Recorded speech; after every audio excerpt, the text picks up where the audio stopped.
Assalamualaikum warahmatullahi wabarakatuh. Innal hamdalillah wassalatu wassalamu ala Rasulillah wa ala alihi wa sahbihi wa man tabi'ahum bi ihsan ila yaumil qiyamah. Sebelum kita menyapa seluruh jamaah webinar Samila Series yang mungkin telah lama menanti, saya akan memberikan contoh untuk diri saya sendiri dan keluarga. Kalau kiranya bermanfaat, alhamdulillah sekali. Cara kita mencuci tangan kita ketika kita pakai hand sanitizer supaya maksimal di dalam membersihkan kuman ataupun virus sebagai bentuk ikhtiar kita. Yang pertama, pastikan sabunnya ada. Kalau sabun tidak ada, tentunya tidak bisa membasuh tangan. Kemudian begini langkah pertama, langkah yang kedua begini, langkah yang ketiga begini, langkah yang keempat begini, langkah yang berikutnya begini, kemudian langkah ini begini, langkah begini, ditutup yang sini dan sini insya Allah. Moga-moga bermanfaat dan moga-moga seluruh para viewer pada kesempatan sore kali ini sudah memiliki hand sanitizer di rumah masing-masing. Kalau nanti belum ada, mungkin satu waktu kita bisa menggalang dana supaya kita bisa sharing, caring. Karena dengan kita berbagi, kita saling peduli. Makanya Syamila Peduli nanti insya Allah akan berusaha untuk tetap berkhidmah di tengah kondisi yang tidak menentu semacam ini. Kita akan memberikan bantuan-bantuan yang kiranya bisa memberikan kepedulian kita insya Allah. Bismillah, kita mulai. Innalhamdulillah wassalatu wassalamu ala Rasulillah wa ala alihi wa sahbihi wa man tabi'ahum bi ihsan ila yaumil qiyamah. Seluruh ikhwan dan akhwat, seluruh kaum muslimin dan kaum muslimat, keluarga-keluarga yang saya cintai, keluarga saya secara nasab ataupun keluarga saya di dalam dakwah dan keluarga saya di dalam iman. Tentunya pertama kali saya mengingatkan diri saya sendiri dan mengingatkan kepada keluarga saya supaya kita tetap senantiasa bersyukur kepada Allah. Karena orang yang beriman adalah mereka yang tidak pernah kehabisan alasan untuk bersyukur kepada Allah apapun kondisinya. Kalaupun kita mendapati keadaan yang menyenangkan, maka kita mengucapkan alhamdulillah binikmatihi tatimmus shalihah. Kalaupun kita mendapati keadaan yang tidak menyenangkan sebagaimana yang sedang kita rasakan beberapa hari ini, maka kita mengucapkan alhamdulillah ala kulli halin. Segala puji bagi Allah dalam setiap kondisi, karena apapun ujian yang Allah berikan dan apapun kesulitan yang sedang Allah berikan kepada kita, itu sebenarnya tidak sebanding dengan ribuan kenikmatan yang sudah Allah berikan pada kehidupan kita. Allah itu kalau memberikan ujian, ujiannya itu hanyalah sepetak. Tapi kenikmatan yang Allah berikan kepada kita seluas alam semesta yang tidak ada batasannya. Cuma perhatian manusia selalu berpikir tentang ujian yang diberikan oleh Allah, tetapi kita sering lupa terhadap besarnya kenikmatan yang sudah Allah berikan kepada kita. Walaupun keadaannya tidak menentu semacam ini dan hal semacam ini tidak pernah kita duga, tidak pernah kita bayangkan sebelumnya dan tidak pernah terfikirkan oleh kita. Maka bagaimanapun susahnya dan sulitnya kondisi kita di masa-masa isolasi yang semacam ini, tetap ingatlah kenikmatan besar yang Allah sudah berikan pada kehidupan kita yang sudah kita kecap selama kita menghirup nafas. Saya ingat kepada apa yang pernah disampaikan oleh Nabi Ayub.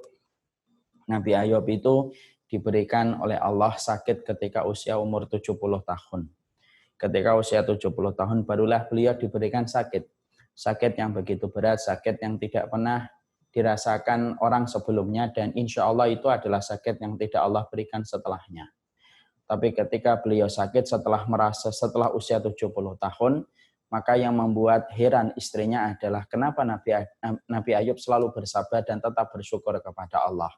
Lalu istrinya bertanya, apa yang membuatmu selalu bersyukur padahal ujian hidupmu begitu berat dengan sakit yang engkau terima di usia tua dan rentamu? Maka Nabi Ayub berkata, perkataan beliau ini ada di dalam kitab-kitab tafsir. Nabi Ayub mengatakan, aku sudah disehatkan oleh Allah 70 tahun. Apakah aku tidak bisa untuk bersyukur pada 70 tahun sisanya untuk membalas kenikmatan sehat yang Allah sudah berikan kepadaku selama 70 tahun sebelumnya. Inilah yang menjadikan kita merenung untuk kita korelasikan perkataan Nabi Ayub walaupun sudah berlalu ribuan tahun, tetapi perkataan beliau itu pas dan korelasinya tepat pada zaman hari ini. Banyak orang sudah mulai penat dengan masa-masa isolasi, ketika mereka harus bertahan dan menetap di rumah dengan berbagai macam kegiatan yang tidak beragam sebagaimana kegiatan di luar. Kalaupun kita merasa berat di masa-masa isolasi yang kita rasakan, sesungguhnya isolasi ini baru kita rasakan mungkin 5 hari, mungkin 6 hari. Tetapi ternyata kebebasan kita, kenikmatan dari kesehatan yang sudah kita rasakan, keceriaan kita, seumur hidup itu sudah kita rasakan dan Allah baru saja memberikan isolasi kita hanya beberapa hari. Tentunya yang beberapa hari ini tidak boleh melupakan besarnya kenikmatan yang sudah kita dapatkan sepanjang kita menghirup nafas. Kita jalan, kita waktu kecil bermain layang-layang, ketika SMP kita bermain aktivitas kita, dan baru Allah itu memberikan ujian sedikit pada kehidupan kita. Setidaknya isolasi yang kita rasakan beberapa hari ini menjadikan kita merenung tentang isolasi yang terjadi pada saudara-saudara kita yang hari ini sedang mendapatkan cobaan yang berat di Suriah, di Palestina, dan berbagai macam wilayah kaum muslimin yang juga mereka terisolasi tanpa mereka tahu kapan berakhirnya isolasi yang mereka rasakan. Inilah yang menjadikan kita senantiasa bersyukur kepada Allah. Semoga apapun kondisinya tidak melupakan kita untuk selalu bersyukur kepadanya. Dan sesungguhnya kita memohon supaya kita diberikan oleh Allah sifat syukur kita dalam setiap urusan kehidupan kita. Dan semoga Allah tidak pernah meninggalkan kita walaupun sekejap mata. Alhamdulillah ini merupakan Samilah Series webinar yang dibuka untuk umum perdana. Maaf sekali kalau kita baru menyapa hari-hari ini dan tidak kita lakukan beberapa hari yang lalu karena kondisi yang belum memungkinkan beberapa waktu yang lalu. Tapi alhamdulillah pada kondisi ini kita akhirnya bisa menyapa semuanya dan dengan izin Allah kita bisa mempergunakan fasilitas dan teknologi untuk menyapa seluruh jamaah walaupun datang dari berbagai macam tempat yang sangat berbeda satu tempat dengan tempat yang lainnya. Di tengah masa isolasi yang mungkin kita rasakan begitu penat, tapi kita bersyukur. Sesungguhnya teknologi ini memberikan kepada kita manfaat. Makanya teknologi itu ibarat pisau, bisa membawa sisi positif, bisa membawa sisi negatif, tergantung bagaimana kita mempergunakan. Makanya ketika teknologi dipegang sama mereka yang beriman sama Allah, teknologi itu akan tunduk kepada pemiliknya untuk berjalan di atas ketaatan dan kebaikan. Dan ini merupakan satu kemudahan yang Allah berikan kepada kita. Walaupun isolasi ini berat, tapi akses internet tetap lancar. Perbekalan di dalam rumah-rumah kita tetap cukup, minum tetap banyak. Makanan tetap tercukupi insya Allah. Padahal banyak di tempat yang lain mereka terisolasi. Tidak ada internet, tidak ada makanan. Apapun kondisinya kita tetap masih lebih baik daripada saudara-saudara kita di tempat yang lainnya. Dan semoga Allah senantiasa memberikan kebaikan untuk kita insya Allah. Kita pada kesempatan hari ini sebenarnya ingin menyampaikan sebuah tema, yaitu bagaimana kita menghadapi ini semuanya. Kita tentunya paham bahwasanya hari-hari ini kita jalani dan kita lewati dengan begitu berat. Saya bersama keluarga pun sangat merasakan atmosfer kesedihan yang dirasakan kebanyakan masyarakat dan bangsa kita. Sehingga inilah yang menjadikan kita ingin tahu apa yang harus kita lakukan ketika kita menghadapi persoalan yang Allah takdirkan pada kehidupan kita, menguras tenaga kita, menguras konsentrasi pikiran kita, bahkan tidak sedikit, bukan hanya menguras tenaga kita dan menguras segala pikiran kita, tetapi juga menguras air mata yang kita miliki. Oleh karenanya, kita ingin tahu bagaimana sikap yang harusnya kita lakukan ketika kita menghadapi musibah corona yang sudah Allah turunkan pada kehidupan kita.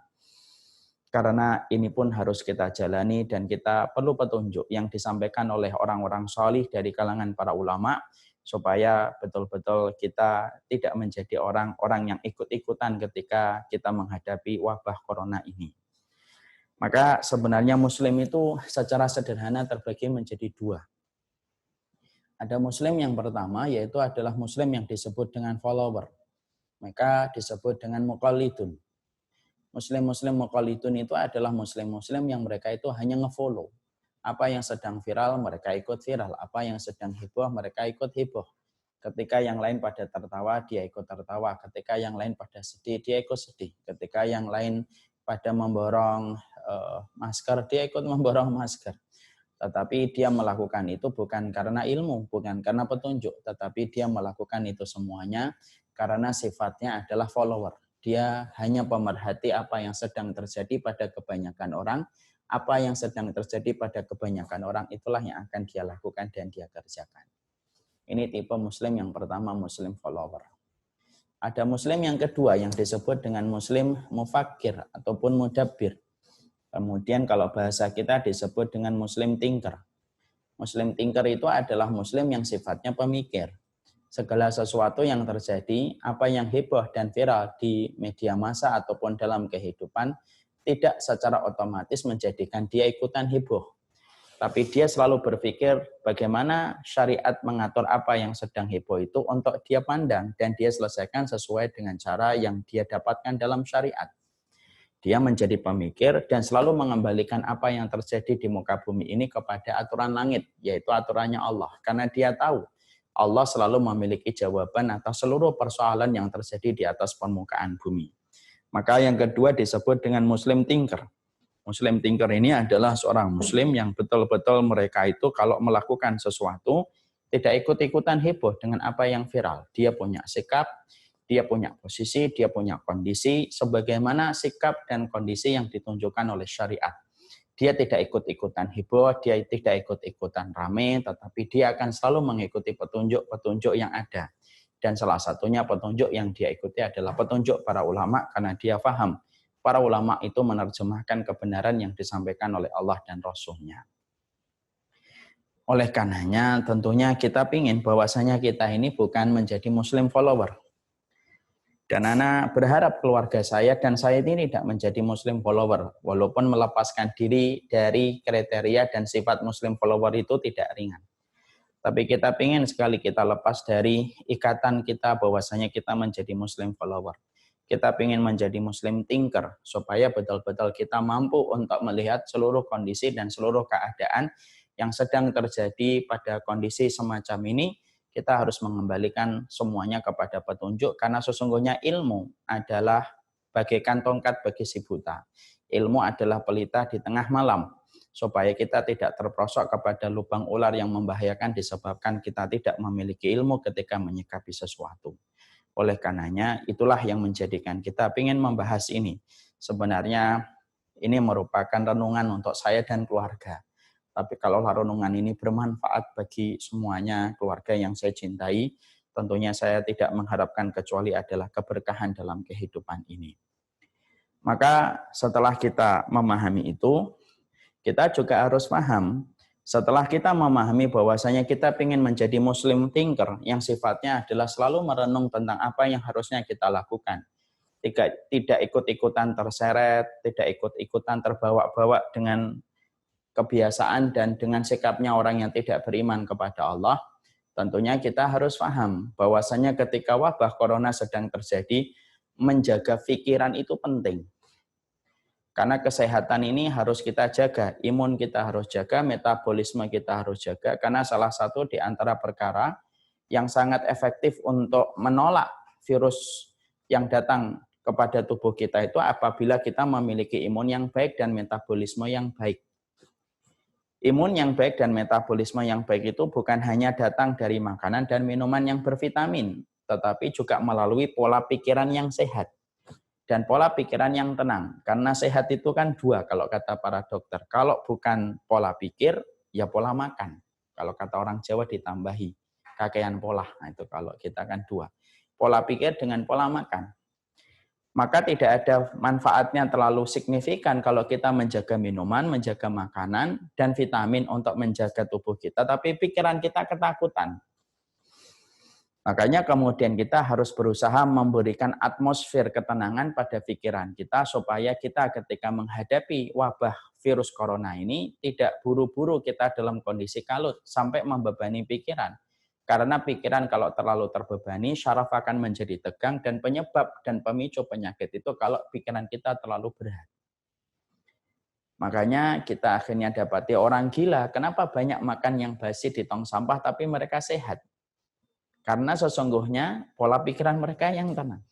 Makanya kita juga ingin bahwasanya pola pikiran kita tetap tenang, pola pikiran kita tetap sehat, Dan salah satunya adalah kita harus mendengarkan nasihat yang disampaikan oleh para ulama-ulama yang saya dengarkan di dalam setiap video-video mereka ketika menyikapi masalah ini, supaya pikiran kita tetap tenang, supaya pikiran kita tidak dikuasai oleh ketakutan yang berlebihan, sampai akhirnya menjadikan pikiran yang terlalu berat itu menjadi pemicu penyakit dan kita khawatir. Kalau pikiran sudah berat, syaraf sudah tegang, ketika virus datang akhirnya menyebabkan sesuatu yang tidak kita inginkan. Na'udzubillahi min dzalik. Maka pikiran ini harus tetap terjaga dalam relnya supaya kita dalam kondisi yang tenang. Makanya ada sebuah riwayat yang saya baca. Tapi memang saya belum ngecek secara detail tentang riwayat ini. Tapi riwayat ini tentunya cocok untuk menjadi renungan. Ada seorang nabi yang melihat satu wabah masuk kepada satu kampung. Lalu nabi itu berkata, "Kemana engkau wabah akan pergi? Saya akan menyapa kepada satu kampung." Saya akan menyapa kepada satu kampung.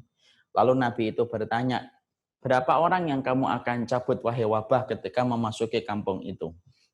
"Saya akan mencabut 1.000 orang nyawanya." Lalu wabah itu masuk kepada kampung tersebut. Setelah beberapa saat, wabah itu keluar dari kampung itu. Dan Nabi itu mengetahui ternyata yang meninggal dunia hingga mencapai 5.000. Maka Nabi itu berkata, "Engkau katakan akan mencabut nyawa 1.000 orang yang diperintahkan oleh Allah. Kenapa kami mendapati 5.000 orang yang meninggal dunia?" Maka wabah itu berkata, "Sesungguhnya aku mencabut dengan wabahku ini 1.000 orang. Wahai nabinya Allah. Adapun 4.000 orang yang meninggal dunia bukan karena aku, tapi ketakutan mereka lah yang membunuh mereka secara berlebihan." Maka inilah yang menjadikan kita akhirnya harus berpikir tetap tenang, walaupun ini tidak menafikan ikhtiar. Bukan berarti ketika kita menenangkan pikiran kita, terus kemudian kita pergi kemana-mana, terus pergi ke mall, ke pusat perbelanjaan, tidak memperhatikan bagaimana kita harus social distancing, nah itu tidak. Tapi ketenangan itu penting, walaupun ikhtiar tetap wajib dan harus maksimal kita berikan di dalam melewati masa-masa berat ketika melewati wabah corona ini. Maka ada 10 hal yang kita ingin sharing. Ada 10 poin yang kita ingin sharing pada kesempatan ini supaya ini bisa menenangkan pada kehidupan kita melewati wabah corona. Yang pertama yang kita harus pahami adalah kita harus beriman kepada takdir. Bahwasanya tidak ada sesuatu yang terjadi pada kehidupan kita ini kecuali semuanya telah ditakdirkan oleh Allah 50.000 tahun sebelum Allah menciptakan langit dan bumi. Tidak ada kejadian yang remeh sampai kejadian yang besar kecuali semuanya telah didetailkan oleh Allah di dalam pencatatan apapun yang terjadi pada kehidupan manusia 50.000 tahun sebelum Allah menciptakan langit dan bumi. Sampai daun yang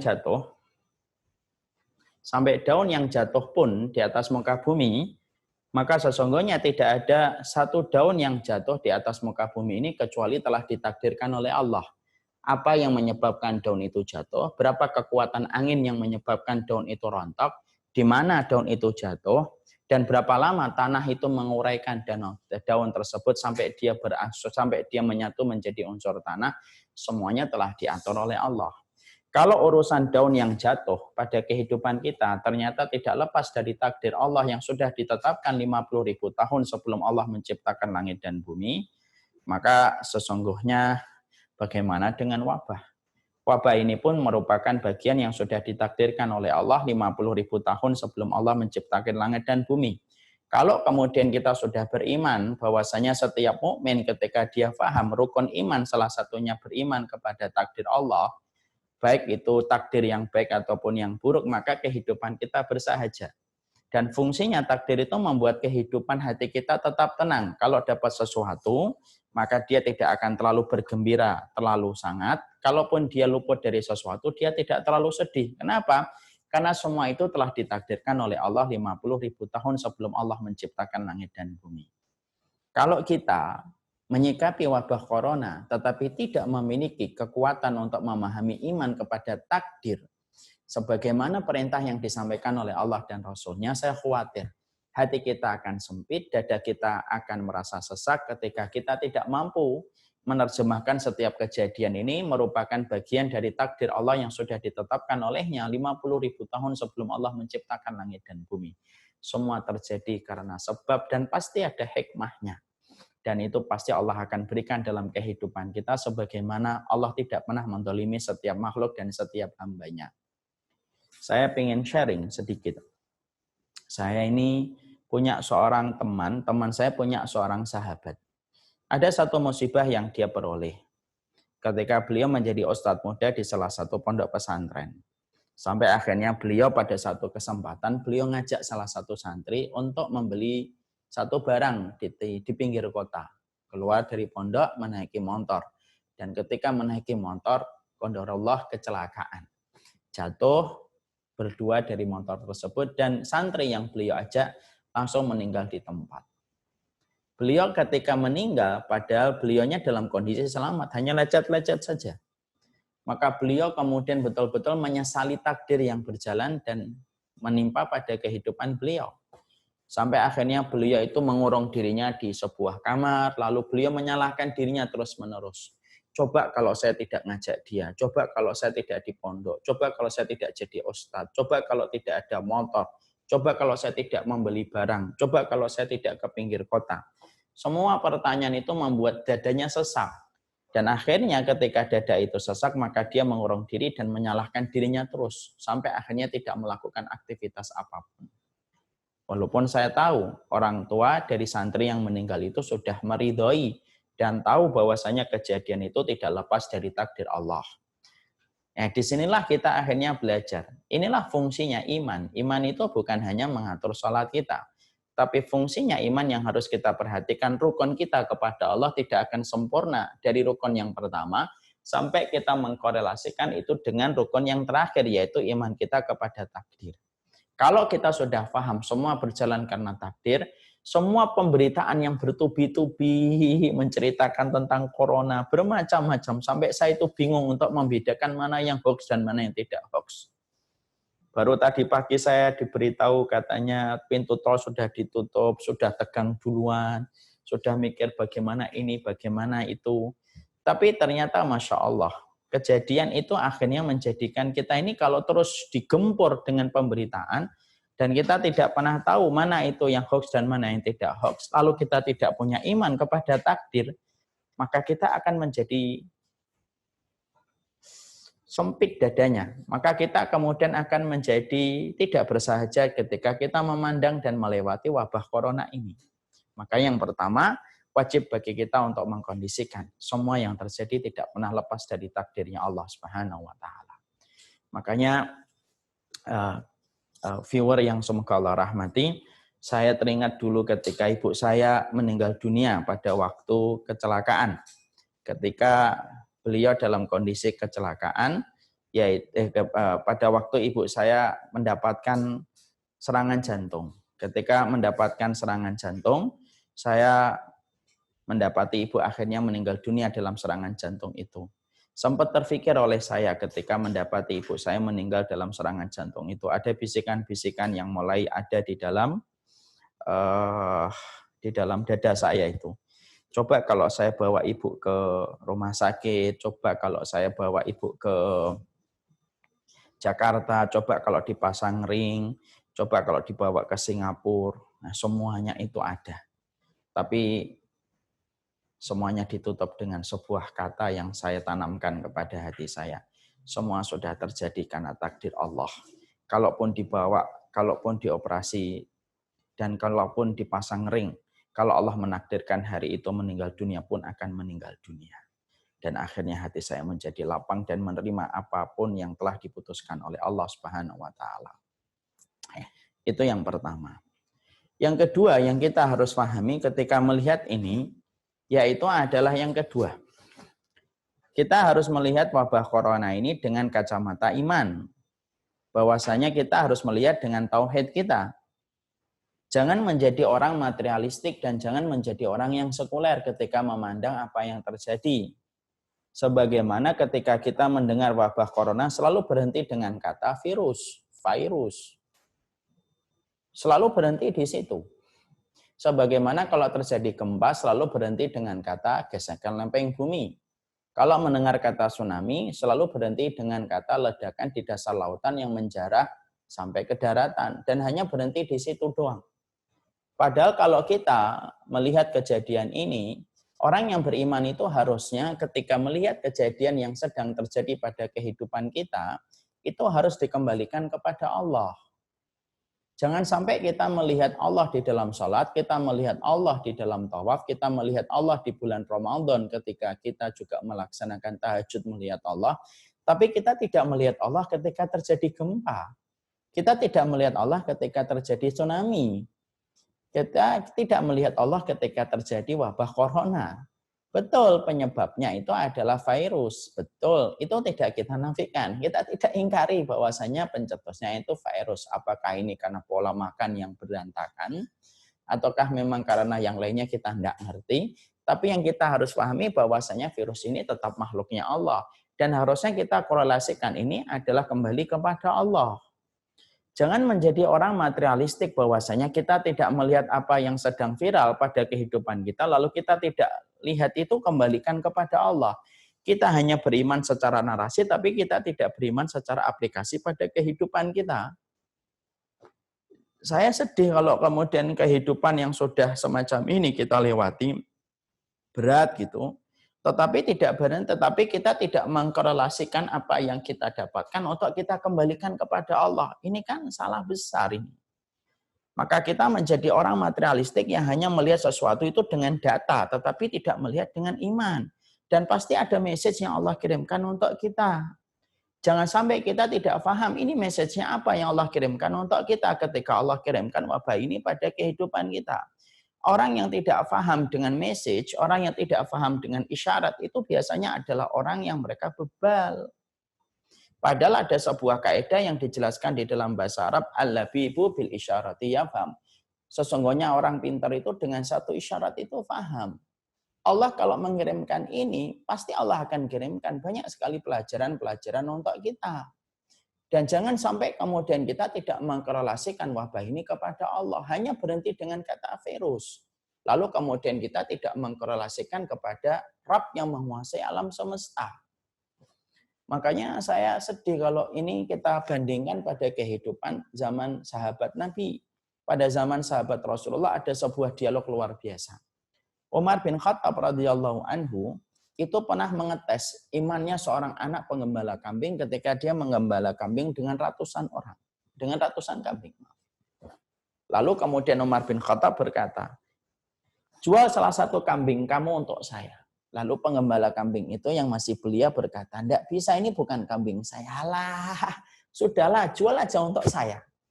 Nanti setelah kamu jual untuk saya, nanti lalu kamu bilang kepada majikanmu yang memiliki kambing, ini kambingnya kabur satu, aku tidak bisa menangkapnya. Lalu kemudian anak penggembala kambing itu berkata, kalau majikan saya tidak tahu, bagaimana dengan Robnya majikan saya? Bagaimana dengan Tuhannya majikan saya? Umar bin Khattab senang mendapatkan jawaban itu. Apa yang kita ambil pelajaran? Yang kita ambil pelajaran adalah Masya Allah ya. Pada zaman dulu, urusan kambing pun dikaitkan dengan Allah. Tapi kalau urusan kita hari ini, urusan gempa tidak kita kaitkan sama Allah, urusan tsunami tidak kita kaitkan dengan Allah, sampai urusan wabah corona pun hanya berhenti dengan kata virus, virus, virus, virus, virus, virus. Padahal betul itu memang virus, tapi virus itu juga makhluknya Allah. Allah yang mampu menghidupkan dan Allah yang mampu mematikan dengan begitu mudah. Makanya pelajaran apa yang Allah kirimkan untuk kita, ini pasti ada pelajaran.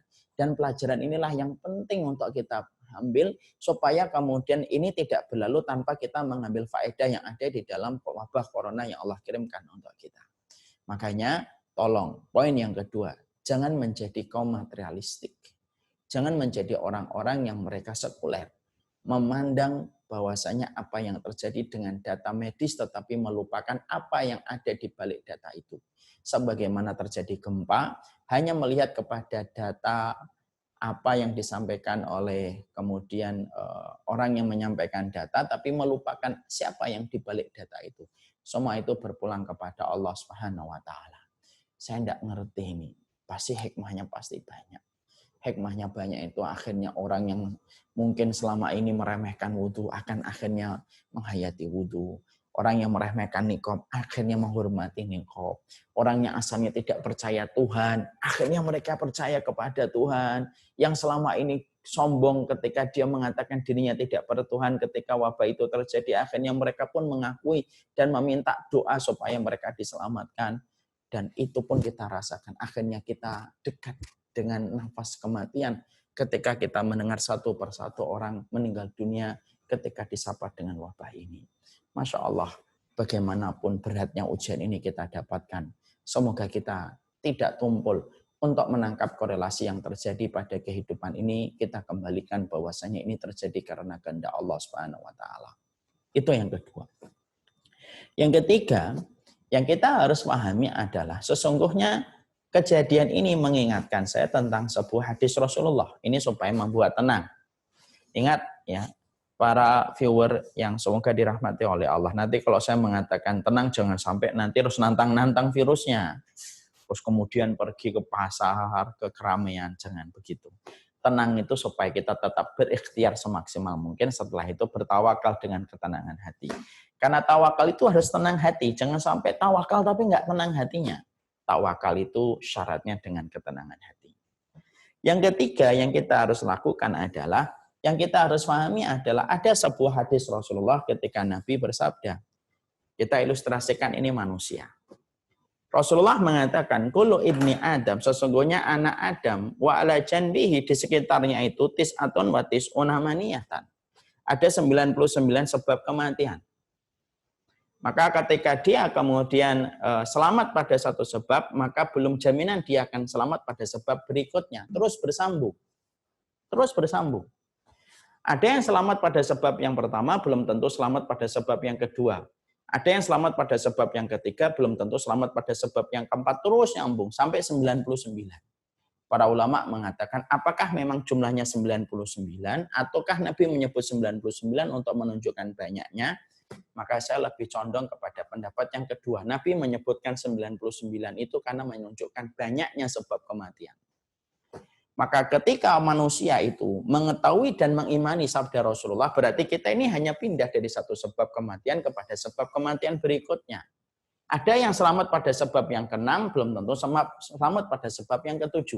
Ada yang selamat dari jantung, belum tentu selamat dari gula. Ada yang selamat dari gula, belum tentu selamat dari kecelakaan. Ada yang selamat dari kecelakaan, belum tentu selamat pada saat dia melahirkan.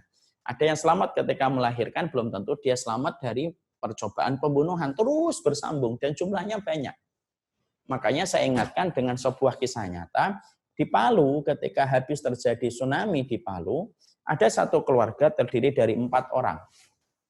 Mereka itu dalam kondisi Masya Allah tegang, trauma ketika habis mendapatkan tsunami. Tapi 4 keluarga ini selamat. 4 orang ini selamat afan. Satu keluarga 4 orang. Akhirnya mereka rembukan, mereka rapat, dan mereka memutuskan, ayo kita pergi menenangkan diri ke Poso. Karena salah satu akses yang masih bisa dilewati melalui darat saat itu adalah akses menuju ke daerah Poso. Akhirnya mereka sepakat, ayo kita pergi ke Poso. Mereka melakukan perjalanan darat melalui mobil untuk menenangkan diri dari trauma yang mereka dapatkan ketika mereka ada di Palu pasca tsunami. Di perjalanan mereka mengalami kecelakaan hebat sampai 4-4-nya meninggal dunia. Apa yang kita peroleh? Selamat mereka dari tsunami, tetapi tidak selamat dari musibah kecelakaan. Maka itulah hakikat kehidupan kita pun sama. Ketenangan itu adalah ketika kita mengimani bahwasanya kematian kita tidak dimajukan dan tidak dimundurkan satu detik pun.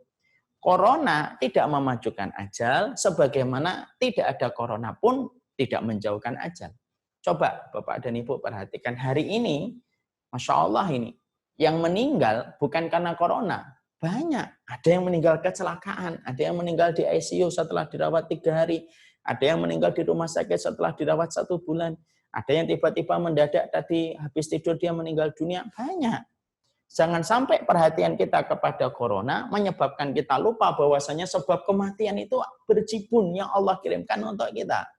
Sehingga ketika kita memahami bahwasanya sebab kematian itu bukan hanya corona, membuat kita itu tetap dalam kondisi tenang. Tanpa menafikan ikhtiar, tetap tenang. Oh, Sesungguhnya memang corona itu tidak mendekatkan ajal, sebagaimana kalaupun wabah ini hilang, itu tidak menjauhkan kita dari ajal. Sehingga menjadikan kita dalam kondisi yang tenang. Dan itulah yang menjadikan kita memahami poin kita yang ketiga, disitulah kita paham. Corona itu tidak mendekatkan ajal, sebagaimana tidak ada corona pun tidak menjauhkan ajal. Tentunya kita tetap bagaimana berdoa semoga kita mendapatkan perlindungan dari Allah. Kemudian yang keempat, yang kita pahami, sekarang kita ngulik-ngulik masalah penyakit. Kita ingin bahas tentang penyakit sebentar. Karena corona ini juga kita paham merupakan bagian dari penyakit. Sebenarnya kita kalau memandang penyakit itu gimana sih Ustadz? Masyarakat kita, termasuk saya dulu ketika SMP, itu memandang corona itu seakan-akan menganggap bahwasanya penyakit itu kayak merupakan bagian dari tidak berkahnya kehidupan orang. Salah. Makanya sering sekali komentar orang kalau mendapati temannya itu sakit, mereka berkata, bulan lalu diabetes, 2 pekan lalu tipes, 3 hari yang lalu demam, kamu sakit terus. Dosamu apa sih kok sakit-sakitan? Kan seringnya kita berkomentar semacam itu. Tentunya kita paham, sesungguhnya penyakit itu bukan tanda tidak berkah, belum tentu. Yang dinamakan berkah itu kulumatusi hukum fitoah. Apapun yang dinamakan dengan berkah itu setiap bertambahnya ketaatan. Ada orang yang sehat tidak barokah, ada yang sakit itu barokah. Bisa jadi ada orang yang kena corona, tapi itu berkah untuknya ketika akhirnya dia bertobat sebelum dia mendapatkan keadaan lebih susah. Banyak orang yang mendapatkan sakit itu justru barokah. Kalau kita suka mengatakan bahwasanya penyakit itu adalah tanda tidak berkahnya kehidupan manusia, Masya Allah. Berarti Nabi Ayub itu tidak barokah. Berarti Rasulullah juga tidak barokah karena sakitnya Rasulullah itu termasuk sakit yang berat. Nabi itu dijadikan sakitnya 2 kali sakitnya orang biasa. Jadi tidak ada keterangan yang membenarkan bahwasanya penyakit itu adalah merupakan tidak barokahnya hidup seseorang. Makanya Nabi Ayub itu tetap berkah dan dipuji oleh Allah sebagai hamba yang bersabar justru karena penyakitnya. Rasulullah pun bukan hanya diuji dalam dakwah, diuji dengan penyakitnya. Bahkan ada seorang sahabat yang bernama Sa'ad bin Abi Waqqas. Sahabat ini termasuk 10 sahabat yang dijamin surga, ikhwan dan ikhwati. Kalau beliau sudah mengangkat tangan, maka doanya dikabulkan oleh Allah. Kalau sudah diangkat sebelum turun, itu sudah dikabulkan sama Allah. Itu seorang Sa'ad bin Abi Waqqas. Tapi antum tahu apa yang Allah uji kepada Sa'ad bin Abi Waqqas? Ketika di masa tua, Sa'ad bin Abi Waqqas itu dalam kondisi buta. Beliau dalam kondisi buta. Tapi beliau tidak pernah meminta supaya disembuhkan. Padahal beliau pemilik doa yang mustajab. Kalaulah beliau mengangkat tangan, insya Allah dikabulkan sama Allah. Karena tidak ada riwayat beliau itu kalau berdoa ditolak sama Allah. Karena kebersihan makannya beliau seorang Sa'ad bin Abi Waqqas. Tapi Masya Allah ketika Sa'ad bin Abi Waqqas itu pemilik doa yang sangat mustajab, ketika beliau buta di usia tua dan rentanya, beliau sama sekali tidak pernah meminta supaya disembuhkan. Sampai ada salah satu kerabatnya berkata kepada Sa'ad, wahai Sa'ad, kenapa kamu tidak mengangkat tangan berdoa semoga disembuhkan oleh Allah? Perhatikan Sa'ad. Beliau ridho dengan takdir sakit itu dengan mengatakan, aku ridho dengan butaku, lebih aku cintai daripada aku mengangkat tangan meminta kepada Allah supaya merubah kembali takdir yang sudah ditetapkan olehnya. Masya Allah. Maka itu menunjukkan sakit itu bukan berarti tidak barokahnya kita. Ada seorang sahabat yang ketika mendengar hadis Nabi, ada hadis Nabi itu, la tasubbul humma fa innal humma yukafirus sayyi'at. Ya, hadisnya. Akhir Sabtu tahu artinya? Ini di belakang saya ada Akhir Sabtu. Maka Rasulullah bersabda, la tasubbul humma fa innal humma yukafirus sayyi'at. Jangan mencela demam, sesungguhnya demam itu menggugurkan dosa. Maka Ubay bin Ka'ab datang kepada Nabi nanya, ya Rasulullah, apakah demam itu menggugurkan dosa? Iya, ya Rasulullah. Lalu Ubay bin Ka'ab mengangkat tangan berkata, ya Allah, kalau memang demam ini menggugurkan dosa, berikanlah aku demam yang tidak menjadikan aku berat untuk melakukan aktivitas. Loh, dikabulkan itu sama Allah. Satu-satunya sahabat yang demam setiap sore sampai pagi, kemudian menurun sebentar, kemudian sore lagi demam lagi, sampai beliau meninggal dunia itu Ubay bin Ka'ab. Karena beliau tahu bahwasanya di balik penyakit itu ada keberkahan bagi orang yang ridho. Jadi Jadi Masya Allah. Mungkin dari kita tidak ada yang mau berdoa sebagaimana doanya Ubay bin Ka'ab. Ya Allah, berikanlah aku sakit demam. Tapi itu menunjukkan kualitas imannya seorang Ubay bin Ka'ab. Saya mau berdoa kayak gitu, Ustaz. Jangan. Nanti malah tidak kuat. Tentunya kita hanya mengambil pelajaran betapa ridhonya mereka walaupun mereka diberikan sakit, karena sakit itu belum menjadi jaminan bahwasanya tidak barokahnya kehidupan seseorang. Itu yang keempat. Yang kelima, ya tentunya berdoa. Berdoa itu merupakan senjata orang yang beriman. Jangan sampai kemudian kekalutan kita untuk beras, kekalutan kita beli minyak, kekalutan kita untuk membeli makanan-makanan yang kita sediakan di dalam rumah kita, mengalahkan kekalutan kita untuk tidak berdoa kepada Allah. Tetap di waktu sujud berdoalah sama Allah. Ketika sebelum tasyahud akhir berdoalah sama Allah. Antara adzan dan iqamah sepertiga malam, maka berdoalah kepada Allah, karena doa itu merubah yang tidak mungkin menjadi mungkin, merubah yang jauh jadi dekat, merubah yang lemah menjadi kuat, itu disebabkan oleh doa. Dan doa itu salah satunya membacakan banyak zikir ke dalam rumah kita.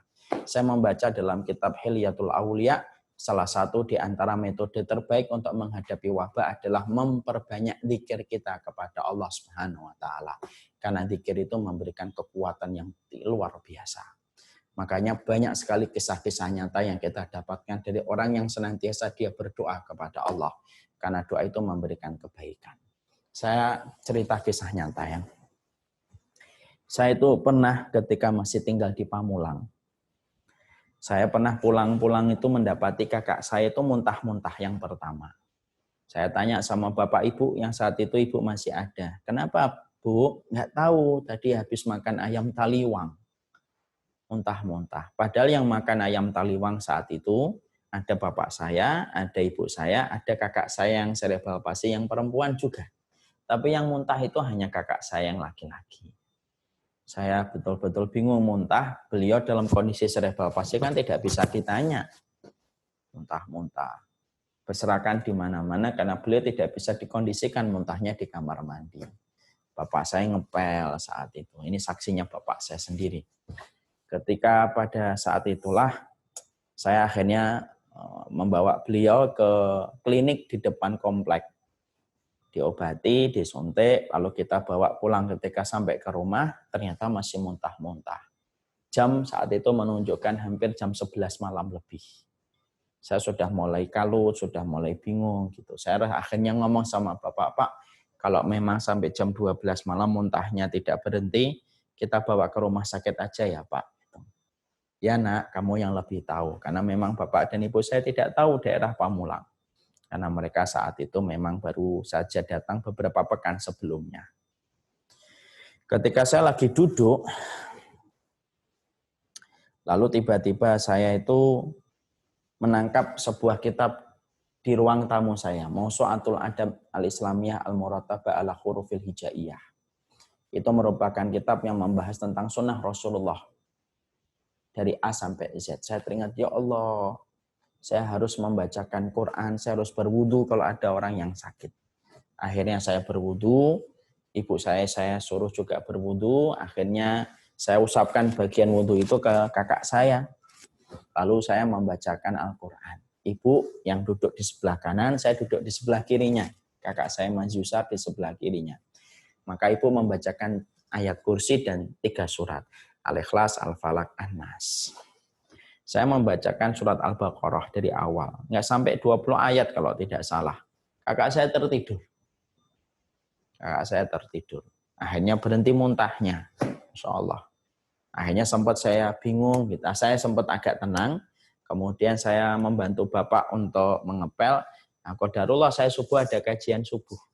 Mau dibatalin, qadarullah pihak panitia saya hubungi tidak bisa. Nah itulah namanya udzur itu kadang-kadang datang secara mendadak semacam itu. Karena panitia tidak bisa saya hubungi, akhirnya saya berkata sama ibu, maaf bu, kelihatannya sulit untuk saya hubungi, saya tidak bisa meliburkan. Ibu berkata, sudahlah nak, pergi aja tawasul supaya nanti kakakmu sembuh. Nah, saya diingatkan kata tawasul, saya akhirnya berangkat dakwah. Lalu saya sebelum keluar, saya wanti-wanti ibu, nanti kalau ada apa-apa telepon saya langsung pulang. Iya. Saya ngisi kajian subuh, saya singkatkan kajian itu, tapi saya lihat telepon tidak berdering sama sekali sampai kajian selesai. Masya Allah.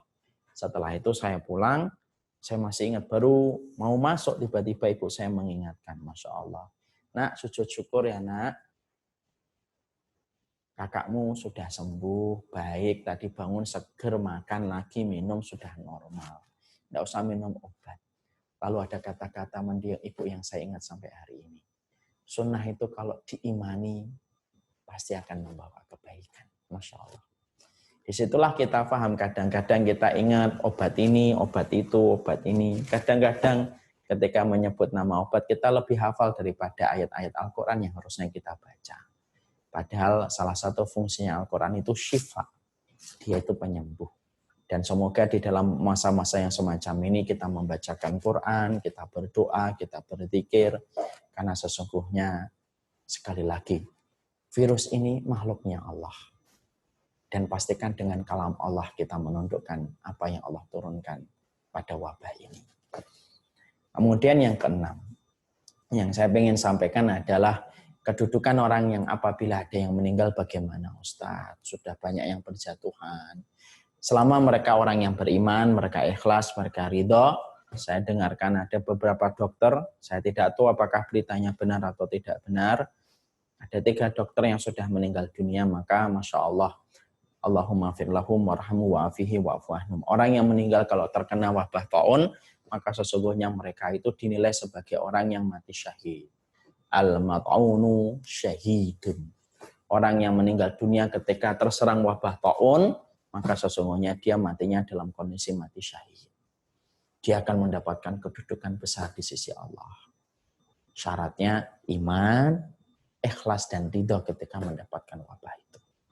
Makanya syahid itu ada 3. Syahid dunia dan syahid akhirat. Siapa itu? Orang yang berjuang membela kalimat Allah, niatnya tulus karena Allah. Terbunuh meninggal dunia.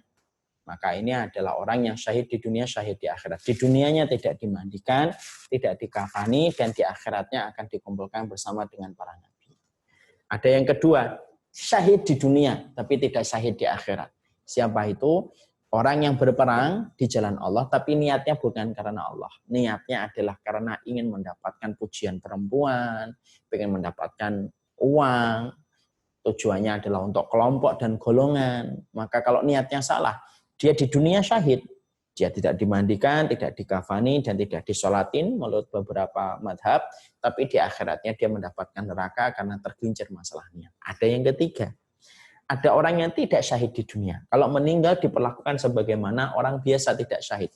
Dimandikan, tetap dikafani, tetap disolati. Tapi kalau dia ikhlas, maka dia akan mendapatkan pahala sebagaimana pahala mati syahid. Siapa itu? Orang yang terkena penyakit taun, orang yang melahirkan, orang yang kemudian dia itu terkena penyakit perut, maka orang yang tenggelam itu adalah orang yang tidak syahid di dunia. Tapi kalau mereka ikhlas, mereka akan mendapatkan syahid di akhirat. Tentunya ada syarat. Beriman, ridho, dan ikhlas mendapatkan musibah itu. Yang ketujuh, yaitu adalah saya menyampaikan secara khusus kepada para dokter, kepada para perawat. Saya tahu ini pasti berat. Ninggalin rumah, terutama istrinya, anak-anaknya. Berat apabila mendapati ibunya dan bapaknya, suaminya harus pergi ke tempat-tempat yang sangat rentan sekali terkena dengan virus. Saya menyampaikan rasa terima kasih sebesar-besarnya kepada semua para dokter dan semua para perawat yang hari ini berada di garda terdepan untuk menuntaskan dan untuk menyembuhkan pasien-pasien supaya penyakit ini tidak meluas secara masif di antara masyarakat. Kalaulah orang yang mati terkena taun saja kalau ikhlas mendapatkan pahala syahid, apalagi para dokter, apalagi para tenaga medis yang mereka memang mendedikasikan hidup mereka, mengambil risiko untuk kemudian mengobati, dengan risiko mereka mendapatkan pula penyakit tersebut menimpa untuk mereka. Wallahi kalau mereka itu betul-betul karena Allah. Dan kalaupun ditakdirkan meninggal dunia sebagaimana 3 dokter yang sudah kita dengarkan meninggal dunia, semoga Allah menempatkan mereka di sisi yang tinggi atas keberanian mereka untuk menempuh segala risiko. Dan saya sampaikan kepada para dokter hari ini ketika keluar menempuh risiko-risiko yang berat, yang sangat-sangat besar risikonya, maka itu adalah bentuk jihad yang sangat besar pahalanya di sisi Allah. Kalau membantu seorang muslim sebanding 1 hari, sebanding dengan 30 hari i'tikaf di Masjid Nabi, padahal membantunya pada saat itu tidak ada risikonya, apalagi para dokter dan tenaga medis yang membantu para pasien dengan risiko yang luar biasa akan mereka dapatkan. Tentunya pahalanya sebanding dengan ribuan hari orang yang i'tikaf di Masjid Nabawi. Sampaikan kalau ada di antara para viewer yang ada di sini, keluarga-keluarganya, ada yang dokter, ada yang perawat, yang masih harus kerja dan melaksanakan tugas. Sampaikan salam takzim saya. Dan semoga Allah mengkuatkan kalian, dan semoga yang telah meninggal dunia, Allah memberikan kepada kalian kedudukan yang tinggi atas jihad yang telah kalian lakukan ketika telah membantu saudara-saudara yang mendapatkan musibah wabah corona ini. Semoga Allah memberikan keberkahan insya Allah.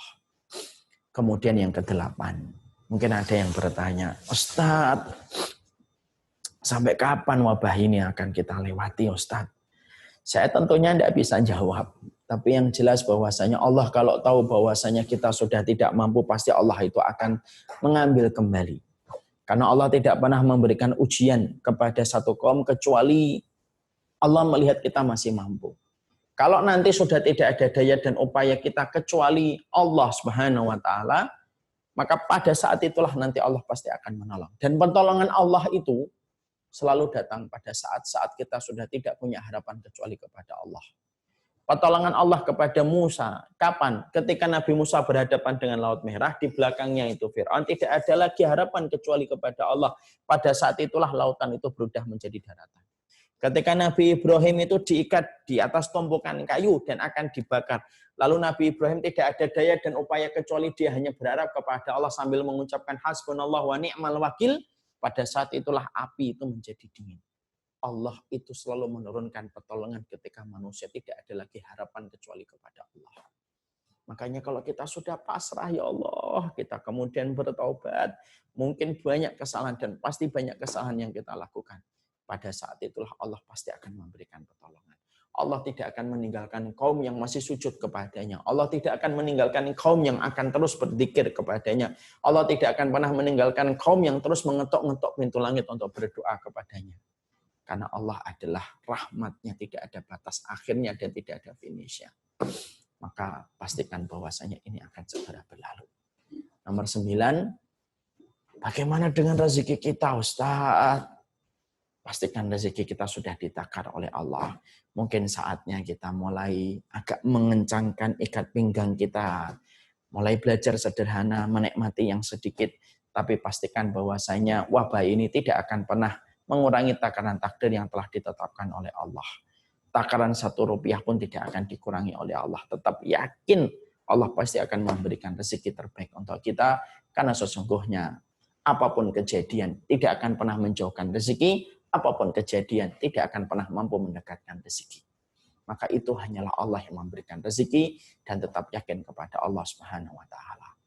Dan yang ke-10 yang terakhir kalinya, tolong ikutin arahan pemerintah, para dokter, tenaga medis, dan fatwa-fatwa para ulama. Kalau diperintahkan untuk menghindari kerumunan, hindari kerumunan. Kalau kita kemudian diperintahkan untuk sering higienis, sering kemudian mandi, sering mencuci tangan, menghindari kontak dengan berbagai macam hal yang lainnya, maka sesungguhnya kita hindari yang semacam itu. Karena sesungguhnya mengikuti orang yang berkompeten tentang masalah itu adalah merupakan bagian dari kebaikan kita. Jangan membuat fatwa gadungan, jangan membuat fatwa tandingan. Ikuti fatwa-fatwa para ulama, jangan membuat keributan dan kegaduhan. Saatnya hari ini tidak membuat kegaduhan. Kalau para ulama sudah memberikan sebuah fatwa, dihindari tempat keramaian, mungkin dihindari dulu sholat berjamaahnya. Bukan niat kita meninggalkan Allah, tidak. Niatnya adalah untuk menolak madharat, supaya tidak terjadi lagi kemadharatan dan keburukan-keburukan menimpa pada kehidupan kita. Sesungguhnya dengan kita mengikuti petunjuk dan arahan yang disampaikan oleh para ulama, semoga ini bisa melahirkan sebuah solusi yang tepat dan kita segera mampu melewati masa-masa berat dalam kondisi yang semacam ini. Semoga Allah memberkahi kita insya Allah. Karena saya tidak meniatkan ini adalah kajian, tapi sifatnya adalah menenangkan untuk diri saya. Karena dalam kondisi yang semacam ini, pola pikir tetap harus tenang. Dan tidak ada yang menenangkan kita kecuali harus kita kembalikan kepada apa yang dijabarkan oleh Allah dan Rasul-Nya. Semoga memberikan kebaikan untuk kita. Nah, saya agak melenceng harusnya 45 menit, tetapi sekarang sudah 55 menit, berarti sudah lebih dari 10 menit. Tapi tidak apa-apa, semoga tetap memberikan manfaat dan semoga Allah memberikan kebaikan untuk kita insya Allah. Mari kita tutup untuk nasihat ini sebelum nanti ada pertanyaan dengan doa. Semoga dengan doa ini Allah akan memberikan kebaikan untuk kita. Allahumma inna nas'aluka bi annana asyhadu an la ilaha illa anta al-ahadus samad alladzi lam yalid wa lam yulad wa lam yakul lahu kufuwan ahad. Allahumma shalli ala Muhammad wa ala ali Muhammad kama shallaita ala ali Ibrahim wa ala ali Ibrahim innaka Hamidum Majid. Allahumma inna hadzal marad jundum min junudik. Fasrifu anna wa an azwajina wa an buyutina wa an dararina wa an baladina wa an biladil muslimin. Allahumma afina fi sam'ina, Allahumma afina fi basarina, Allahumma afina fi jasadina, Allahumma inna nas'aluka al-afwa wal afiyah, Allahumma inna na'udzubika minal judami wal barasi wal jununi wa sayyi'il asqam. Bismillahi la yadurruhu ma ismihi syai'un fil ardi wala fis sama' wa huwas samiul alim. Allahumma ya hayyun ya qayyum bi rahmatika astaghits fala takilna ila anfusina tarfata ainin. Ya Allah ya Rahman ya Mujibas sa'ilin. Ya Allah, sesungguhnya kami mengetahui, ya Allah, virus-virus ini merupakan bagian dari makhluk-Mu, ya Allah. Tidak ada yang mampu menghidupkan dan tidak ada yang mampu mematikan virus ini kecuali Engkau, ya Allah. Jauhkanlah virus-virus ini dari kehidupan kami, keluarga kami, istri kami, anak-anak yang kami cintai, ya Allah. Dan keluarga kami dan rumah kami, supaya kami tetap untuk mampu beribadah kepada-Mu, taat kepada-Mu, dan menebus dari semua kesalahan dan kemaksiatan kami, ya Allah. Ya Allah, sesungguhnya tidak ada yang mampu menahan, tidak ada yang mampu menolak kecuali adalah Engkau, ya Allah. Kalaulah kami tidak menggantungkan harapan ini kepada-Mu, ya Allah, atas musibah ini, kepada siapa lagi kami akan menggantungkan harapan? Karena kami mengimani tidak ada pertolongan yang paling kuat kecuali yang datang dari Engkau, ya Allah, yang maha menyembuhkan, yang maha penjaga dalam kehidupan seluruh makhluknya. Ya Allah, ya Rahman, ya Mujibas sa'ilin, sesungguhnya kami berlindung diri dari segala macam penyakit lepra, dari segala penyakit kuping, dari segala penyakit gila, dan segala penyakit-penyakit buruk yang lainnya yang bisa menimpa dalam kehidupan kami. Kami memohon, ya Rob, kami memohon kesehatan dan kami memohon kebaikan dalam urusan kehidupan kami, ya Allah. Biarkanlah kami, ya Allah, untuk terus beribadah kepada-Mu, menyesali segala dosa-dosa dan kemaksiatan kami, ya Allah. Berikanlah kami kekuatan untuk melewati wabah ini, ya Allah. Kami tahu ujian-Mu adalah ujian yang Engkau akan pasti memberikan kebaikan, tapi kami mengimani pertolongan Engkau jauh lebih besar daripada ujian yang Engkau berikan kepada kami, ya Allah. Ya Allah, ya Rahman, ya Rahim, dengan rahmat-Mu, ya Allah, kami meminta, ya Allah, jangan tinggalkan kami, walaupun sekejap mata, jagalah orang tua kami, ya Allah, semoga mereka selalu diberikan kesehatan, diberikan kekuatan untuk melewati masa-masa berat ini. Berikanlah rezeki kepada saudara-saudara kami yang hari ini tidak mampu, kecuali mereka harus keluar, lindungi mereka, ya Allah, jadikan mereka kecukupan atas harta yang Kau berikan, ya Allah. Jadikanlah para dokter, para tenaga medis yang telah berjuang, mereka keluar dari rumah-rumah mereka untuk membantu orang-orang yang terpapar dengan virus ini. Berikanlah malaikat rakib untuk sibuk mencatat amal-amal mereka, ya Allah. Jadikanlah para dokter yang telah meninggal dunia di dalam kemudian ngurusin penyakit ini, ya Allah, berikanlah pahala yang terbaik untuk mereka dan angkatlah derajat mereka. Mereka bisa memilih untuk tetap tinggal di dalam rumah mereka, mereka bisa memilih untuk tetap bercengkrama dengan keluarga mereka, tetapi mereka memilih untuk tetap datang membantu orang-orang dan membantu orang-orang yang menjadi makhluk dan hamba-Mu, ya Allah. Berikanlah kebaikan untuk mereka. Berkahilah kami, ya Allah. Angkatlah penyakit ini sebagaimana Engkau mengangkat penyakitnya Nabi Ayub. Ya Allah, kami ingin sekali merasakan khusyuknya Ramadan. Kami ingin merasakan nikmatnya kami beribadah tarawih. Kami ingin merasakan nikmatnya kami merasakan Lailatul Qadar. Kami ingin merasakan khusyuk kami itikaf ya Allah di masjid-Mu untuk meramaikan masjid-Mu di dalam kami beribadah kepadamu ya Allah. Ya Allah, kepadamu ya Allah kami meminta pertolongan, kepadamu kami meminta perlindungan. Ya Allah, jangan tinggalkan kami ya Allah, jangan tinggalkan kami ya Allah, jangan tinggalkan kami walaupun sekejap mata. Wa sallallahu ala nabiyyina Muhammad walhamdulillahi rabbil alamin.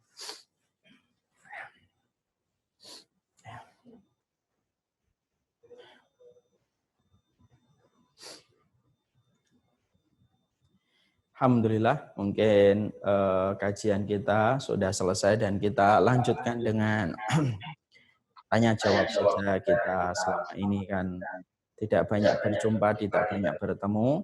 Silakan yang ingin bertanya, raise your hand, supaya nanti dipilih bagi yang bertanya. Nanti tentunya wajahnya tersorot, diperhatikan adab-adabnya, supaya nanti tetap menyampaikan pertanyaannya dengan adab yang baik, memperhatikan kaedah-kaedah yang benar. Silakan bagi ingin untuk mengajukan pertanyaan khusus untuk kesempatan kali ini terbuka sesuai dengan tema. Nanti yang kami pilih sesuai oleh bagian admin. Nanti bagian admin akan memilih yang sudah memberikan tanda tangannya raise your hand-nya itu kemudian kelihatan, nanti akan dipilih satu persatu insya Allah. Moga-moga kita punya kelapangan waktu. Ya, begitu yang Mas.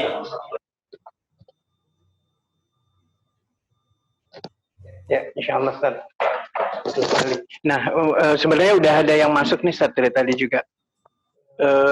Coba kita unmute salah satunya.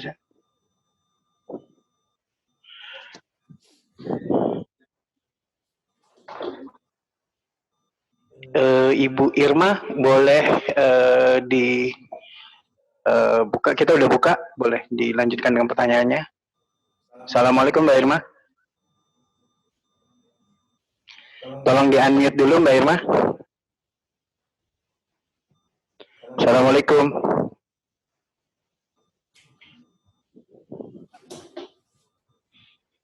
Oke, dengan Mbak Ira. Tolong.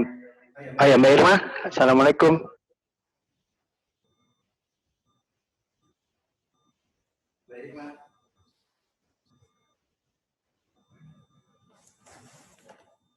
Assalamualaikum Mbak Ira. Satu-satu aja dulu ditunggu sampai connect, baru kemudian kalau enggak ada jawaban pindah ke akun yang lainnya. Assalamualaikum. Boleh di-unmute mungkin yang raise hand-nya. Assalamualaikum. Assalamualaikum. Waalaikumsalam warahmatullahi wabarakatuh. Ya, boleh. Assalamualaikum. Boleh dilanjut pertanyaannya, Mbak? Untuk ini Ustadz, untuk menyikapi tentang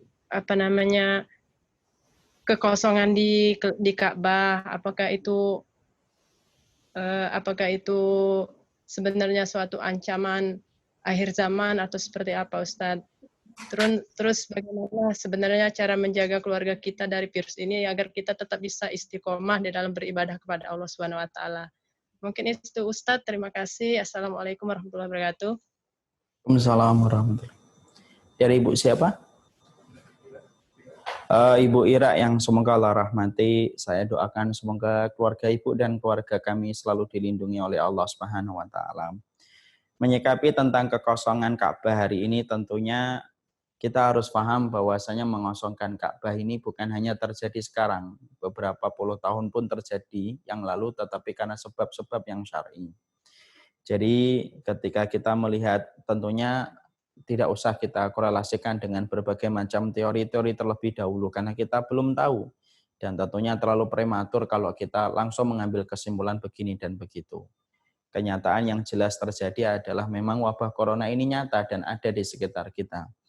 Dan saya tahu bahwasanya keputusan Arab Saudi untuk menutup Ka'bah untuk menghindari wabah ini supaya tidak secara masif tersebar. Maka itulah yang kita pahami. Sembari kita meminta kepada Allah segera supaya kita bisa kembali untuk mengunjungi Ka'bahnya Allah Subhanahu wa taala. Sedih rasanya kalau melihat Ka'bah itu sepi gitu, nggak ada orang. Tapi keputusan ini tentunya ketika diambil pasti ada satu kemaslahatan yang ingin diperoleh secara lebih besar gitu. Karena kaidahnya adalah daful mafasid muqaddamun ala jalbil masalih. Menolak kemandaratan itu lebih prioritas daripada memperoleh kemaslahatan. Kita berdoa semoga sebentar lagi insya Allah Ka'bah akan kembali ramai dan kita termasuk orang-orang yang akan kembali menjadi tamu-tamunya Allah. Kemudian yang kedua tentang bagaimana yang kita lakukan dengan keluarga kita. Justru masa-masa yang semacam ini masa-masa yang sangat tepat dan efektif kita untuk mendekatkan kembali dengan keluarga kita. Mungkin salah satu hikmah jauhnya dengan adanya corona, mungkin hari ini ayah-ayah yang selalu sibuk di luar, punya waktu lebih dengan keluarganya, istri yang mungkin yang sebenarnya selama ini jarang bertemu secara lama, secara kuantitas waktu, akhirnya bisa punya kesempatan kuantitas waktu dan kualitas waktu dengan suaminya. Maka manfaatkan itu saling memberi nasihat di dalam kebaikan, supaya kita tetap mampu menjaga hati kita di dalam istiqamah untuk tetap beribadah kepada Allah sampai kita menutup mata. Wallahu a'lam bishawab. Oke, sekarang boleh dilanjut dengan Ibu Maya Endro. Assalamualaikum Ibu Maya. Assalamualaikum. Mungkin bisa di-unmute dulu Ibu.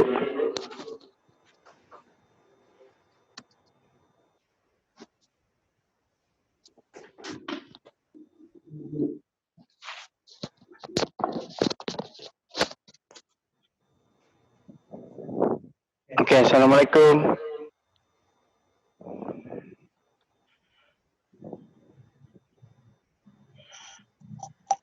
Dengan Bapak Wahyu, boleh.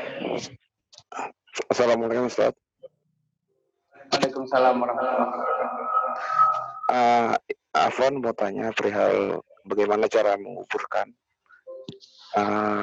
jenazah yang terkena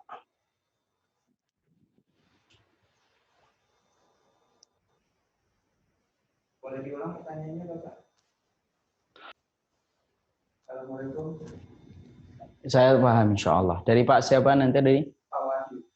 Pak Wahyu. Gimana cara kita menyikapi jenazah-jenazah yang terkena virus tersebut? Menyikapi tentang masalah ini tentunya dikonsultasikan kepada tenaga medis yang paham. Mana bagian-bagian yang kita boleh berinteraksi dengan mayat tersebut ataukah tidak. Karena fikih itu luas sifatnya dan selalu mengerti tentang kondisi dan keadaan. Makanya ketika kita akan menyelenggarakan kematian bagi mereka yang terkena wabah corona, tentunya takut tidak beli-belihan, tapi kemudian kita tetap berinteraksi, tetap kita berkonsultasi dengan tenaga medis.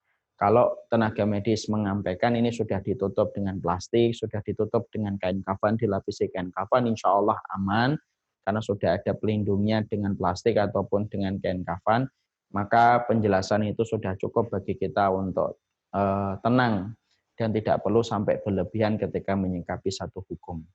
Allah alam bisawab, mungkin itu yang kita harus lakukan, tetap berkonsultasi sama tenaga medis yang paham tentang bagaimana penanganan kepada mayat-mayat yang meninggal dunia, yang insya Allah syahid terkena wabah corona ini. Allah alam bisawab. Semuanya Pak Wahyu. Oke, sekarang kita lanjut ke Ibu Yuriska. Oke. Assalamualaikum Ibu. Boleh di-unmute? Waalaikumsalam Ustadz. Waalaikumsalam Ibu. Halo. Ustadz mau bertanya, posisinya saya di Jakarta Ustadz. Orang tua ada di daerah gitu Ustadz. Terus orang tua ini khawatir sekali, terus menyuruh untuk pulang kampung gitu Ustadz, sedangkan kan kondisi tidak memungkinkan untuk pulang kampung. Itu bagaimana ya Ustadz? Maksudnya kita menenangkan orang tua kita, terus kadang sampai harus kayak ke orang tua tuh keras gitu Ustadz. Apa itu jadi poin yang negatif gitu? Maksud saya jadi durhaka sama orang tua itu gimana ya Ustadz pilihannya ya Ustadz ya? Ya. Bismillah. Ibu siapa? Rizka ya? Ibu Yuriska yang semoga Allah rahmati. Tentunya pada kondisi semacam ini ketika kita tidak bisa melaksanakan nasihat orang tua, tentunya yang pertama kita harus pahami dulu dan kita berikan udzur kepada orang tua kita yang berkeras meminta kita untuk pulang. Karena mungkin kekhawatiran dirinya itu yang menyebabkan kita ini sangat dicintai oleh beliau. Kalau kita memahami sikap orang tua yang keras semacam itu meminta kita pulang, karena kita paham bahwasanya itu datang karena kecintaan mereka kepada kita, itu membuat kita sabarnya lebih ketika menghadapi komunikasi kita dengan orang tua kita. Yang kedua, kalau memang masih memungkinkan untuk pulang, ya lebih baik pulang. Kalau memang memungkinkan dan tidak ada kemudaratan dalam perjalanan menuju ke rumah orang tua kita. Tapi kalau ternyata ada berbagai macam rintangan dan halangan yang menjadikan kita tidak bisa pulang ke kampung kita dengan berbagai macam alasan-alasan syar'i yang memang betul-betul tidak bisa kita hindari hambatan-hambatan itu, maka kita harus mengkomunikasikan dengan baik. Sampaikan kepada orang tua, ibu dan bapak, doanya ibu itu mustajab, nasihatnya bapak itu bermanfaat. Tolong doakan, kami tidak mau pulang, bukan kami menolak perintahnya bapak dan ibu, tapi memang betul-betul kondisinya sangat tidak memungkinkan kami untuk pulang. Kalau kita menyampaikan dengan cara yang baik, sembari sabar mendapatkan respon apapun yang diberikan sama orang tua kita, tapi selama kita merespon kembali dengan cara yang baik, saya yakin insya Allah akan melembutkan hatinya sembari Ibu Yuriska berdoa. Semoga Allah menenangkan hati semua orang yang ada di sekitarnya.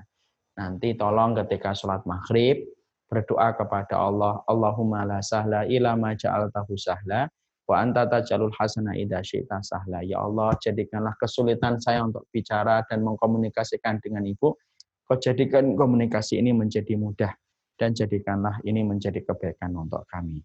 Doa itu akhir dari sebuah dialog yang terkadang belum ketemu. Ketika dialog itu menjadi buntu, bukalah kebuntuan dialog kita dengan doa kita kepada Allah Subhanahu wa taala. Mungkin begitu Ibu Yuriska.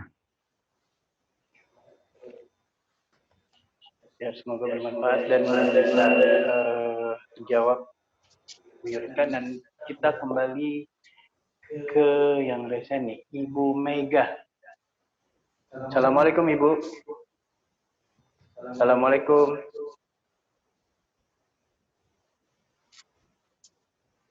Ibu Mega Triwati bisa di-unmute. Assalamualaikum.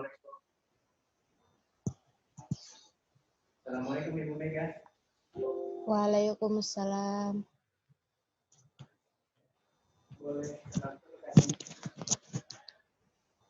Assalamualaikum. Waalaikumsalam warahmatullahi wabarakatuh. Ustadz, saya mau bertanya, tapi ini bukan tentang corona. Boleh Ustadz? Silakan Ibu, tidak apa-apa. Jadi, sholat qobliyah subuh itu kan sebelum subuh ya Ustadz. Misalkan saya itu telat 15 menit setelah azan, itu boleh nggak ngerjain sholat qobliyah subuh? Baru sholat subuh, atau Sholat sunnah karena udah telat? Sholat sunnah fajar dilakukan setelah adzan fajar Ibu, setelah adzan subuh. Jadi ketika Ibu mendengarkan adzan subuh, lalu kemudian sholat 2 rakaat, baru kemudian sholat sunnah fajar itu 2 rakaat, baru setelah itu melaksanakan sholat subuh.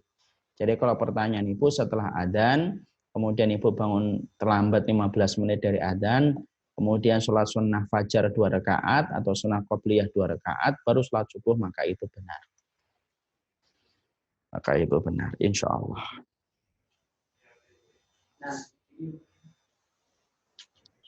Insya Allah itu terjawab Ibu.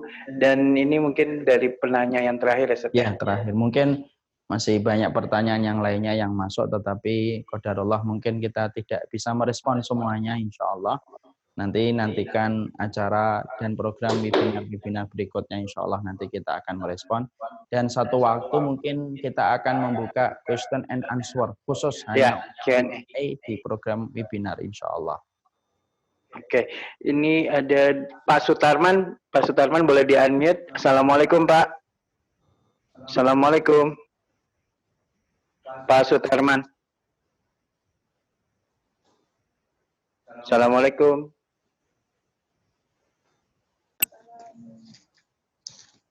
Oke, Assalamualaikum. Pak Sutarman. Assalamualaikum. Ya, Waalaikumsalam. Ya Pak, boleh langsung pertanyaannya Pak?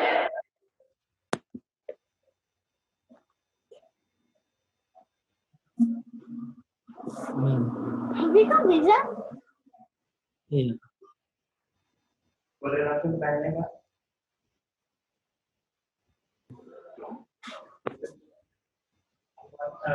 Boleh lanjut ke Bunda ini. Assalamualaikum. Ibu Ana. Ibu Ana Anwar. Assalamualaikum.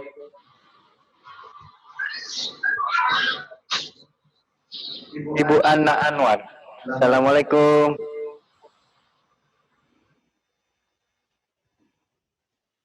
Nampaknya anaknya yang nonton tadi langsung kabur nyari ibunya.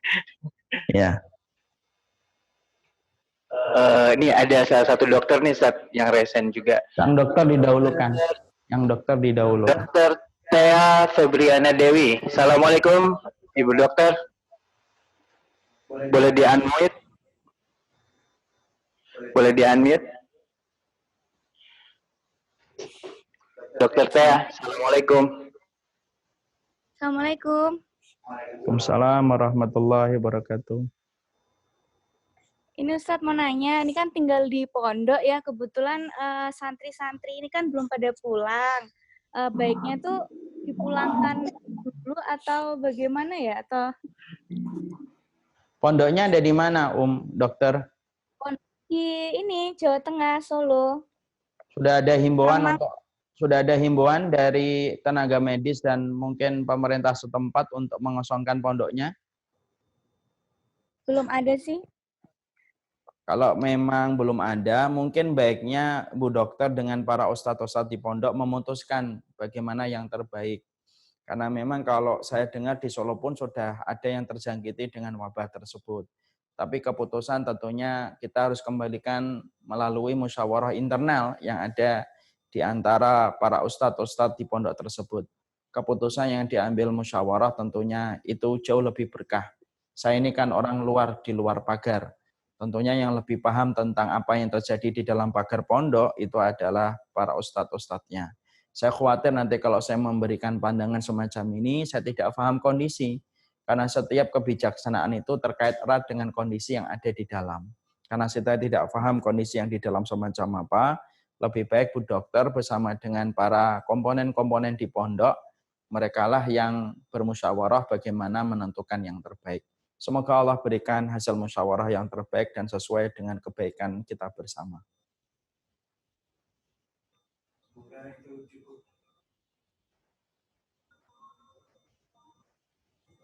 Ya, semoga itu cukup jawabannya mewakili, dan itu adalah pertanyaan terakhir dan jawaban terakhir dari Ustaz. Masih banyak sebenarnya.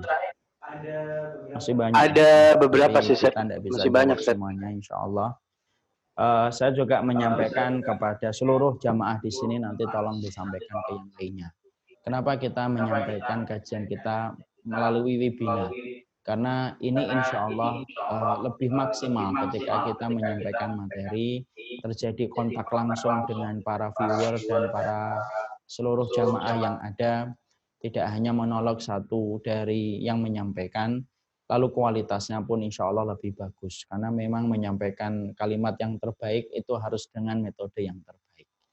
Mungkin banyak yang belum terbiasa dengan webinar, tapi insya Allah biasanya belum bisa itu karena masalahnya sederhana, belum terbiasa saja. Kenapa tidak pakai YouTube Ustadz? Kenapa tidak pakai Instagram? Karena memang kami pilih webinar karena kualitasnya yang berbeda dengan kualitas di YouTube dan live Instagram. Maaf kalau pilihan kami mungkin tidak bisa menyenangkan setiap orang, karena kami tidak bisa menyenangkan dan memuaskan setiap orang. Tapi insya Allah ini merupakan bagian dari musyawarah yang kita ambil di Syamilah.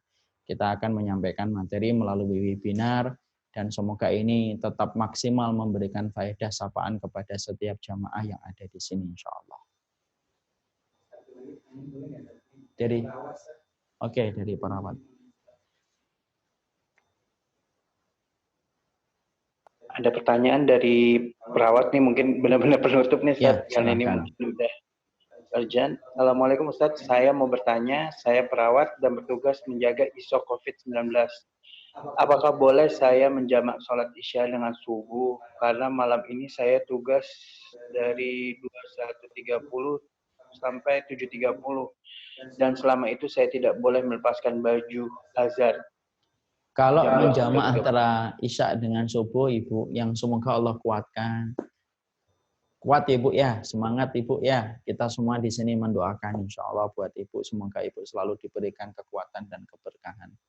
Kalau kemudian Ibu dalam kondisi bertanya menjamak antara isya dengan subuh, tentunya tidak bisa. Tapi kalau Ibu dalam kondisi tidak bisa melepaskan alat pelindung diri APD yang sudah melekat, maka Ibu sholat dengan alat itu saja. Kalau memang sulit untuk rukuk, sulit untuk sujud, dengan duduk saja. Karena kondisi Ibu adalah kondisi luar biasa yang tidak bisa dikategorikan dengan kondisi normal. Jadi Ibu tetap sholat subuh pada waktunya, tapi dengan kondisi yang semampunya. Kalau Ibu bisa berdiri, rukuk, dan sujud normal, ya berdiri, rukuk, dan sujud normal. Tapi kalau memang tidak bisa, ya lebih baik Ibu dalam kondisi duduk sholatnya. Semoga itu bisa memberikan petunjuk, dan salam buat semua rekan-rekan perawat yang lainnya. Salam takzim saya untuk para dokter. Saya berterima kasih atas nama umat yang telah dibantu dalam recovery wabah corona ini. Semoga Ibu dan seluruh teman sejawatnya mendapatkan pengganti dan keberkahan yang luar biasa dari Allah Subhanahu wa taala. Ya, mungkin itu aja. Dan ya mungkin itu saja. Masih banyak pertanyaan yang raise hand-nya itu belum kita mampu jawab karena keterbatasan waktu yang sangat membatasi. Maka insya Allah pada webinar Syamilah series berikutnya insya Allah kita nanti akan mulai membahas tema-tema yang bisa kita kaji insya Allah. Dan saya sudah menyampaikan kenapa kita pakai webinar, tidak memakai YouTube, tidak memakai Instagram, semata-mata untuk menjaga kualitas. Semoga ini terjadi komunikasi antara pemateri dengan orang yang bertamak secara langsung. Kita bisa mengatur yang terbaik, karena saya tidak mau menyampaikan ilmu itu apa adanya dan ala kadarnya. Harus disampaikan dengan cara yang terbaik. Nanti insya Allah nantikan program-program kita berikutnya dengan tema yang berbeda-beda. Mungkin salah satu hal yang saya ingin sampaikan, nanti saya juga ingin mengadakan kajian khusus muslimah. Saya akan bersama dengan istri saya, mungkin nanti juga akan menyelenggarakan, tapi khusus muslimah insya Allah. Semoga kita bisa menyapa terus, semoga kita tetap produktif. Dan sekali lagi kepada seluruh para donatur Rumah Dakwah Syamilah yang telah memberikan dananya, telah memberikan infak terbaiknya, semoga mereka dijaga oleh Allah keberkahan. Dan saya memberikan saksi Bapak Ibu yang telah mendonasikan hartanya sampai rumah ini terjadi. Di samping ada ruang podcast, di sini ada studio TV-nya, di bawah ada ruang untuk para ustadz, ada ruang kajian juga. Semoga seluruh infak dari orang-orang yang Allah muliakan hatinya, dari ratusan orang yang hari ini mengambil faedah, mengalir pahalanya bagi para donatur-donatur yang telah memberikan sumbangsihnya sampai terbentuknya dan sampai berdirinya Rumah Dakwah Syamilah. Tentunya saya menyampaikan Rumah Dakwah Syamilah ini masih menanggung beban dana talangan sekitar 1 miliar, tapi saya yakin dana talangan hutang 1 miliar ini bisa kita pikul bersama-sama. Semoga kita bisa saling membagi beban ini dan saling sharing, dan doakan kami semoga rumah ini tetap berproduksi untuk memberikan dan menebarkan kebaikan, menyampaikan ilmu, menyampaikan kebenaran, merangkai persaudaraan. Dan dengan adanya webinar ini, Kita ingin menjadi keluarga di antara keramaian umat. Wassallallahu ala nabiyyina Muhammad walhamdulillahi rabbil alamin. Assalamualaikum warahmatullahi wabarakatuh.